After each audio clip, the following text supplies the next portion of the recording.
Lawful consideration and object में हम लोग डिस्कस कर रहे थे about consideration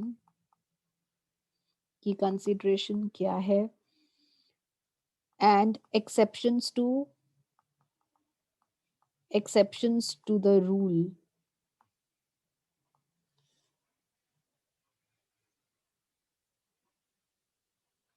That a contract can be valid even without consideration. Exceptions to the rule that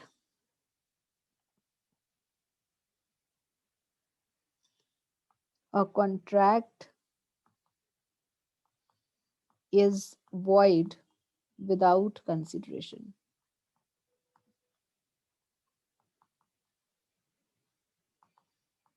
ये कर रहे थे हम, और इसमें मैंने आपको क्या बताया था कि जनरल रूल क्या है. जनरल रूल इज दैट कि अगर किसी कॉन्ट्रैक्ट में कंसीडरेशन है तो उस कॉन्ट्रैक्ट को वैलिड माना जाएगा, और अगर किसी कॉन्ट्रैक्ट में कंसीडरेशन नहीं है तो उसे वैलिड नहीं माना जाएगा, उसे वॉइड माना जाएगा. ये किया था हमने जनरल रूल. लेकिन जो एक्सेप्शन वाले केसेस हैं, एक्सेप्शनल केसेस जो हैं, जो कि अपवाद हैं, वहां पर हमने क्या किया था. ये ऐसे केसेस होते हैं जहां पर कंसीडरेशन नहीं होती लेकिन तब भी कॉन्ट्रैक्ट को वैलिड माना जाता है. और ऐसे केसेस में हमने कौन कौन से केसेस करे थे, क्या एक्सेप्शंस थी. First exception was natural love and affection. जब कॉन्ट्रैक्ट हुआ हो नेचुरल लव एंड अफेक्शन का, नेचुरल लव एंड अफेक्शन के बेस पर कॉन्ट्रैक्ट हुआ हो, वहां पर कंसिडरेशन ना भी हो तो उसे वैलिड माना जाता है. सेकंड, हमने वॉलंटरी सर्विस वाला केस किया था कि आपने अपनी मर्जी से किसी को कोई सुविधा प्रदान करी है, किसी को सेवा प्रदान करी है, और बदले में सामने वाला आपसे कुछ प्रॉमिस कर देता है, तो यहाँ पर कंसिडरेशन ना होने के बावजूद भी कॉन्ट्रैक्ट को वैलिड माना जाता है.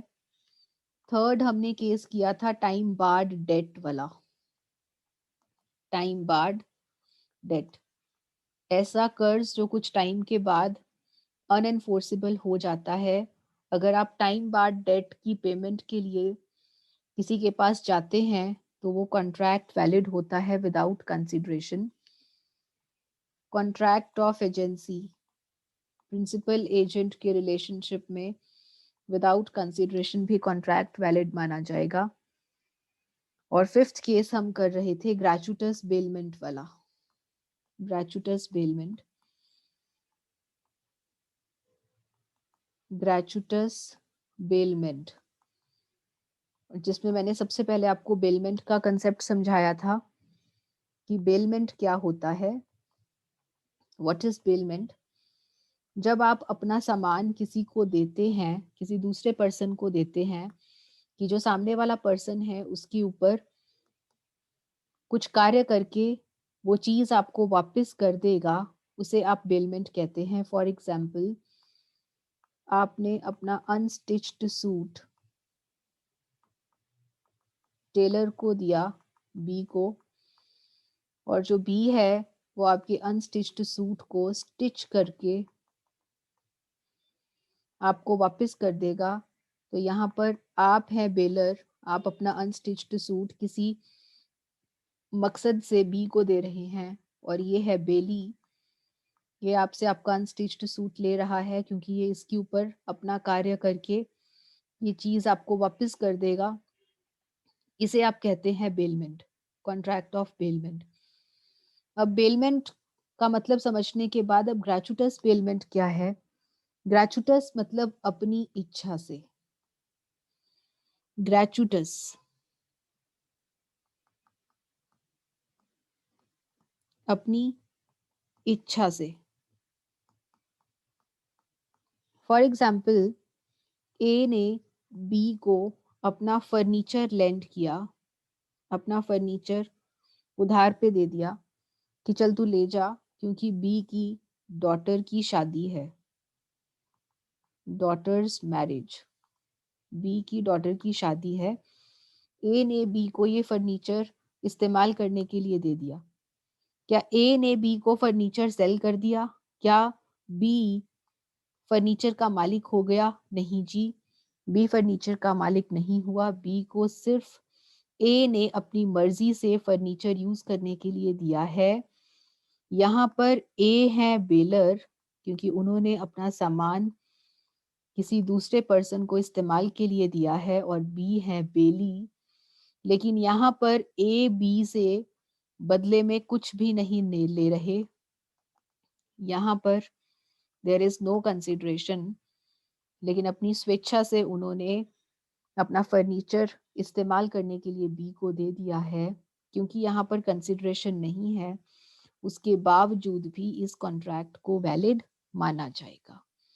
And last exception here is when promise is for gift और डोनेशन। देखिए, ये केस हम पहले भी कर चुके हैं। ए ने बी से वादा किया कि मैं तुम्हें वॉच गिफ्ट करूंगा, लेकिन एन मौके पर आकर ए अपने इस वादे से मुकर गए। क्या बी ए को स्यू कर सकते हैं? क्या बी ए को स्यू कर सकता है? नहीं कर सकता, क्योंकि ये वादा था गिफ्ट का। बी को ए से कंसीडरेशन ए को बी से कोई कंसीडरेशन नहीं मिल रही थी, क्योंकि ये विदाउट कंसीडरेशन वाला कॉन्ट्रैक्ट है। इसीलिए ये वॉइड माना जाता है, क्योंकि यहाँ पर कंसीडरेशन नहीं है। ये केस हम पहले डिस्कस कर चुके हैं कि ऐसे केसेस जहाँ पर कंसीडरेशन नहीं होती उसे वॉइड माना जाता है, और जहाँ पर कॉन्ट्रैक्ट को वॉइड माना जाता है वहां पर जो सामने वाला पर्सन है वो प्रॉमिसर को स्यू नहीं कर सकता, उसके ऊपर मुकदमा दायर नहीं कर सकता। लेकिन यहाँ पर एक एक्सेप्शन है। वो एक्सेप्शन क्या है? जहां पर ए के प्रॉमिस के ऊपर बेस्ड बी कोई प्रतिबद्धता कर ले किसी से, ऐसे में कॉन्ट्रैक्ट को वैलिड माना जाएगा। इसमें एक एग्जाम्पल करते हैं हम। एग्जाम्पल क्या है? देखिए, ये है प्रॉमिसर और ये है प्रॉमिजी। प्रॉमिसर कौन होता है? प्रॉमिस करने वाला। प्रॉमिस करने वाले ने सामने वाले को, प्रॉमिजी को वादा किया कि मैं तुम्हें जितना भी हॉल की कंस्ट्रक्शन के ऊपर, हॉल के निर्माण के ऊपर जितना भी खर्चा आएगा, कंस्ट्रक्शन ऑफ हॉल, कि तुम एक हॉल बनाओ और उस हॉल को बनाने में जितना भी खर्चा आएगा वो मैं पे करूंगा। ये इस प्रॉमिसर ने प्रॉमिसी से वादा किया कि कंस्ट्रक्शन ऑफ हॉल के ऊपर जितना भी खर्चा होगा, एक्सपेंस जितना भी आएगा, वो मैं पे करूंगा। ठीक है जी, हो गया। तो फिर प्रॉमिसी ने आगे क्या किया?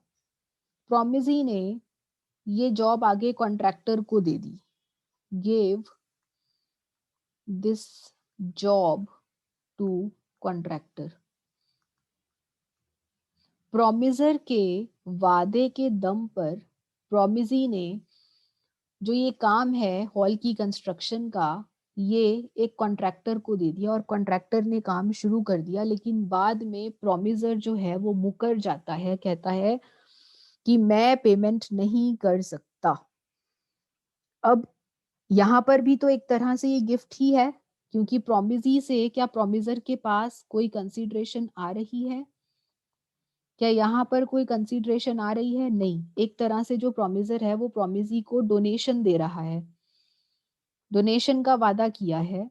लेकिन क्योंकि इस पर्सन से, मान लीजिए ये ए है और ये बी है, क्योंकि बी से ए के पास कोई कंसीडरेशन फ्लो नहीं हो रही, क्या यहाँ पर कॉन्ट्रैक्ट को वैलिड माना जाएगा? हाँ जी, यहाँ पर वैलिड माना जाएगा। फिर यहाँ पर वॉइड क्यों था, यहाँ पर वैलिड क्यों है? यहाँ पर वैलिड इसीलिए है क्योंकि ए के प्रॉमिस के दम पर बी ने कॉन्ट्रैक्टर के साथ प्रतिबद्धता कर ली, प्रतिबद्धता कर ली, कमिटमेंट दे दी, सामने वाले को कमिटमेंट दे दी कि भाई ये काम तुम करोगे। और क्योंकि कॉन्ट्रैक्टर ने अपना काम शुरू कर दिया, तो बाद में अगर ए मुकर जाता है अपना वादा पूरा करने से, तो जो बी है वो क्या ए को स्यू कर सकता है? हाँ जी, कर सकता है, क्योंकि ए के वादे के दम पर बी ने सामने वाले को कमिटमेंट कर दी। अब अगर लॉस होगा तो किसको होगा? बी को लॉस होगा। और किस वजह से होगा? ए के झूठे वादे की वजह से होगा।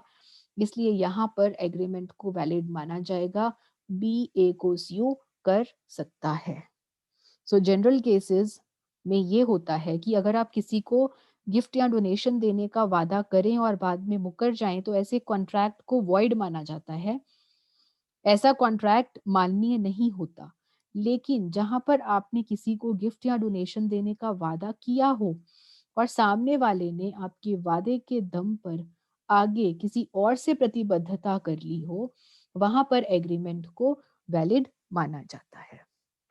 सो दीज आर सम केसेस कि जहां पर कंसीडरेशन ना होने के बावजूद भी कॉन्ट्रैक्ट को वैलिड माना जाता है। Love and affection, voluntary service, time barred debts, contract of agency, gratuitous payment and when promise is for gift और डोनेशन। इसके साथ ही अब हम नेक्स्ट टॉपिक स्टार्ट करेंगे, the fresh topic, stranger to contract and stranger to consideration।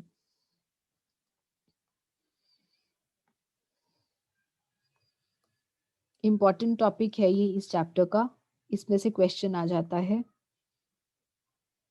Stranger to contract और यहाँ पर हम करेंगे स्ट्रेंजर टू कंसीडरेशन। स्ट्रेंजर का मतलब क्या होता है? स्ट्रेंजर मतलब अजनबी। तो कॉन्ट्रैक्ट के लिए अजनबी कौन होगा?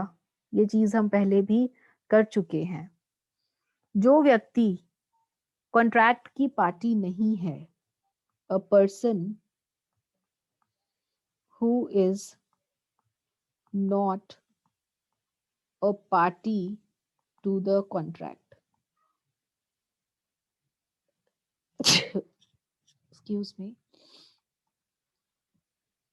जो पर्सन, जो व्यक्ति कॉन्ट्रैक्ट में पार्टी नहीं है, उसे आप कहते हैं स्ट्रेंजर टू कॉन्ट्रैक्ट। ऐसा व्यक्ति जो होता है ना ही स्यू कर सकता है, ना ही स्यू कर सकता है, स्यू मतलब ना ही मुकदमा कर सकता है, एंड ना ही इस पर मुकदमा किया जा सकता है।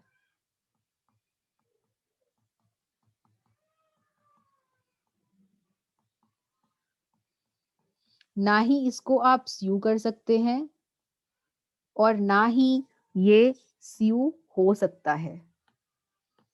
ना ही ये स्यू कर सकता है, ना ही इसको स्यू किया जा सकता है। दोनों में से कुछ नहीं हो सकता। ना इसके ऊपर मुकदमा आप कर सकते हैं, ना ही ऐसा व्यक्ति दूसरे के ऊपर मुकदमा कर सकता है। ठीक है जी। एग्जाम्पल से समझ में आएगा कि स्ट्रेंजर टू कॉन्ट्रैक्ट होता क्या है। एग्जाम्पल देखिए, ए ने बी से वादा किया। जो वादा करता है वो प्रॉमिसर होता है, और जिससे वादा किया जाता है वो प्रॉमिस ही होता है। तो इस हिसाब से ए और बी के बीच में आपस में एक कॉन्ट्रैक्ट हो गया, जिसमें कि ए ने बी से प्रॉमिस किया। क्या प्रॉमिस किया? कि मैं सी को, जो कि बी का फ्रेंड है, बीज फ्रेंड, ए ने बी से वादा किया कि मैं तुम्हारे फ्रेंड सी को 5,000 रुपए प्रति महीना दूंगा, 5,000 रुपीज पर मंथ की पेमेंट करूंगा। ठीक है जी। अगर तुम बदले में मुझे अपनी प्रॉपर्टी दे दो। वादा किस में हुआ? ए और बी के बीच में। किस बात का? ए ने बी से प्रॉमिस किया कि मैं तुम्हारे फ्रेंड सी को 5,000 रुपए पर मंथ की पेमेंट करूंगा अगर तुम मुझे अपनी प्रॉपर्टी दे देते हो। बी ने ए को अपनी प्रॉपर्टी दे दी। ए के लिए कंसिडरेशन क्या है? Very quickly in the chat box just tell me, A के लिए कंसिडरेशन क्या है? हाँ जी, ए की कंसिडरेशन क्या है? What is A's consideration?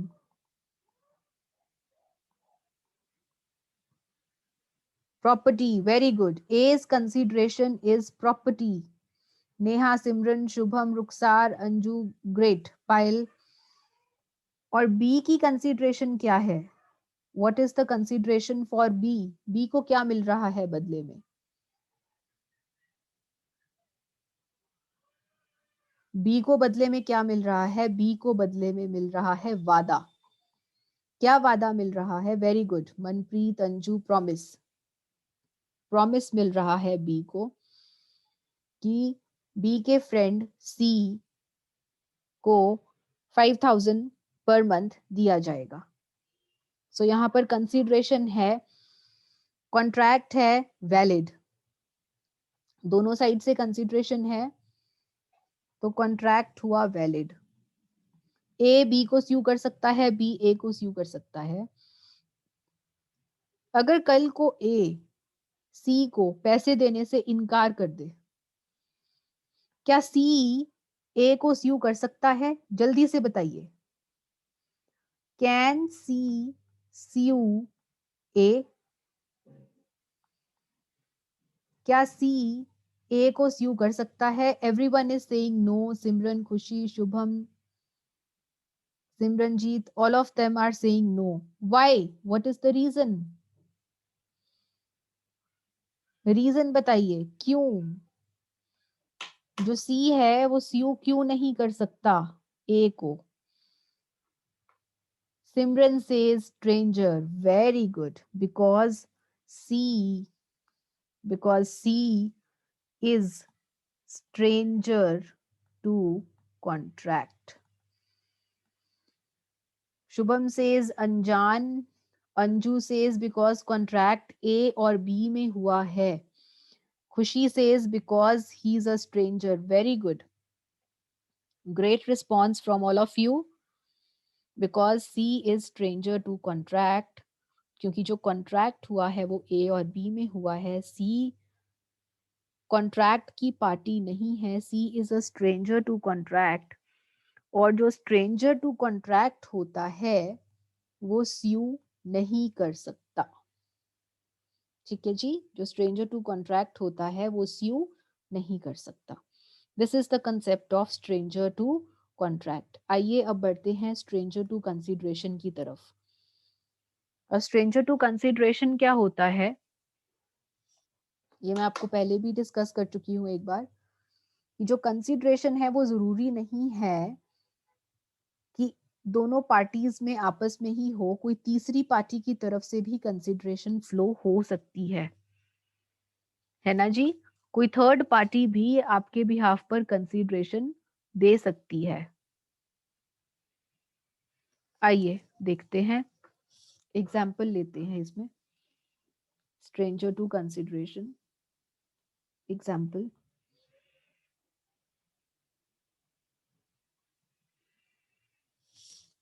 ए ने बी से कार सेल करने का वादा किया। A is the promisor, B is the promisee. Contract किन दोनों के बीच में हुआ है? ए और बी के बीच में हुआ है। ए ने तो कार दे दी अपनी बी को, तो ए की कंसीडरेशन क्या है? एज कंसीडरेशन, सॉरी बीज कंसीडरेशन, बी को तो अपनी कंसीडरेशन मिल गई। बीज कंसीडरेशन इज व्हाट? कार। अब बी ने प्राइस पे करना था कार का, लेकिन बी के बिहाफ पे बी का एक फ्रेंड है सी, जो कि बी का फ्रेंड है। सी कहता है भाई बी, तेरे बिहाफ पे मैं इसको प्राइस पे करता हूं। आप मुझे जल्दी से बताइए कि बी के बिहाफ पे कंसीडरेशन कौन पे कर रहा है? बी के बिहाफ पे कंसीडरेशन कौन पे कर रहा है? बी के बिहाफ पे कंसीडरेशन पे कर रहा है see. All of them are answering right. Shivani, Tamanna, Shabnam, Payal, Neha, Shubham, great. B का जो फ्रेंड है सी, वो बी के बिहाफ पर कंसीडरेशन पे कर रहा है। तो फिर बी क्या है? What is B? B is stranger to consideration. B is stranger to consideration. लेकिन क्या बी स्ट्रेंजर टू कॉन्ट्रैक्ट है? जल्दी से बताइए मुझे, क्या बी स्ट्रेंजर टू कॉन्ट्रैक्ट है? Anju says no, Ujjwal, Richa, Komal no. Very good. B is not stranger to contract. Contract तो ए और बी के बीच में ही हुआ है, इसीलिए B is the party to the contract. लेकिन क्योंकि बी कंसिडरेशन पे नहीं कर रहा, इसीलिए B is stranger to consideration. अब हमने बोला था कि जो स्ट्रेंजर टू कॉन्ट्रैक्ट है वो स्यू नहीं कर सकता। क्या स्ट्रेंजर टू कंसिडरेशन स्यू कर सकता है? Can stranger to consideration sue? क्या स्ट्रेंजर टू कंसिडरेशन मुकदमा कर सकता है? Yes, big yes. Stranger to consideration sue कर सकता है, क्योंकि स्ट्रेंजर टू कंसिडरेशन होने के बावजूद भी ये स्ट्रेंजर टू कॉन्ट्रैक्ट नहीं है। He is a party to the contract. और जो लोग पार्टी टू द कॉन्ट्रैक्ट होते हैं वो एक दूसरे के ऊपर मुकदमा कर सकते हैं। सो यहां से हमारा निष्कर्ष क्या निकल कर आता है? कंक्लूजन, क्या कंक्लूजन निकल कर आता है कि जो स्ट्रेंजर टू कॉन्ट्रैक्ट होता है, stranger to contract can sue, मुकदमा कर सकता है। लेकिन जो stranger, sorry, stranger to contract मुकदमा नहीं कर सकता, कैन नॉट स्यू, मुकदमा नहीं कर सकता। I was writing vice versa. जबकि जो स्ट्रेंजर टू कंसिडरेशन होता है वो स्यू कर सकता है, कैन स्यू, मुकदमा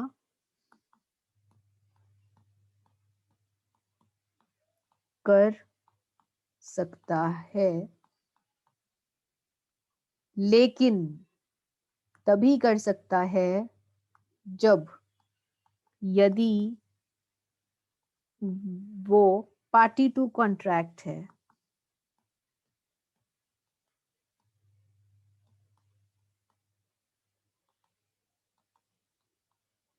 ठीक है जी, वो कॉन्ट्रैक्ट के लिए स्ट्रेंजर नहीं होना चाहिए। Can sue but he should not be stranger to contract. Stranger to contract नहीं होना चाहिए। देखिए, साफ सी बात यह है कि जो स्ट्रेंजर टू कॉन्ट्रैक्ट है वो तो किसी भी हाल में मुकदमा कर ही नहीं सकता, लेकिन स्ट्रेंजर टू कंसिडरेशन मुकदमा तभी कर सकता है यदि वो पार्टी टू कॉन्ट्रैक्ट है। ठीक है जी। देखिए यहाँ पर वो कॉन्ट्रैक्ट की पार्टी तो है, लेकिन वो स्ट्रेंजर टू कंसिडरेशन है, इसलिए मुकदमा कर सकता है। ओके जी, this is it for today. कल हम करेंगे इस रूल के एक्सेप्शंस। हमने कहा कि जो स्ट्रेंजर टू कॉन्ट्रैक्ट है वो स्यू नहीं कर सकता, लेकिन कल हम कुछ ऐसे केसेस करेंगे जहां पर एक पार्टी स्ट्रेंजर टू कॉन्ट्रैक्ट तो है, लेकिन उसके बाद भी मुकदमा कर सकती है। ठीक है जी, तो कल हम इसके एक्सेप्शंस करेंगे, एक्सेप्शंस। और एक्सेप्शंस में हम क्या करेंगे कि जहां पर एक व्यक्ति स्ट्रेंजर टू कॉन्ट्रैक्ट होने के बावजूद भी स्यू कर सकता है। ठीक है, वो पार्टी टू कॉन्ट्रैक्ट नहीं है, उसमें और अन्य पार्टी में कॉन्ट्रैक्ट नहीं हुआ, लेकिन उसके बावजूद भी वो मुकदमा कर सकता है। कल हम ऐसे केसेस करेंगे। ओके जी, so that's all for today. Any doubts? Please mention in the chat box.